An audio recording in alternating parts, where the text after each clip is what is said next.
এদের পশু গরু ছাগল সব এই যে নদীতে সব ভেসে গেছে, এই তার চেয়ে তো আমাদের কষ্ট বেশি হচ্ছে না। আমরা ক্ষণিকের জন্য নেমেছি, তাদের পাশে এসেছি একটু সাহায্য সহযোগিতা করার জন্য। আমরা কিছুক্ষণ পরে আমরা চলে যাব।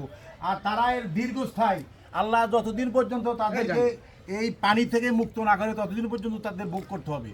তো এই কষ্ট আমার কাছে কোনো কষ্ট মনে না, তাদের কষ্ট অনুযায়ী আমাদের এটা কোনো কষ্টই না। অসংখ্য ধন্যবাদ স্যার, আল্লাহ তাআলা আপনার হায়াত দান করুক। আসসালামু আলাইকুম। জি ভাই, এই পানিতে নেমেছেন, আমরা দেখলাম কিছুক্ষণ আগে কাঁধে এই ত্রাণ নিয়েও যাচ্ছেন, আসলে একটু অনুভূতিটা বলেন এই পানিতে নেমে। ওই ইয়াটা সত্যিকার অর্থে আমরা যে এখানে ওই এসেছি যে অনেক মন্দিরটা আছে না, সচক্ষে যখন দেখলাম মন্দিরে অনেক মালগুলি নামাই ওই যে চাউলের ট্রাকের কাছে ট্রাকগুলো আছে এবং তারা যে বাজার করতে দিব যাবে কত হিসাব এই অবস্থা তাদের আমি নেই। মালগুলি এখন যদি নামাই বাজার যেতে হয়, এখান থেকে পানিতে সাঁতার দিয়ে যেতে হবে, যেখানে নৌকার ব্যবস্থা নেই। এই লোকগুলো তারা যে সমস্ত থাকা সত্ত্বেও তারা যে বাজার করে যে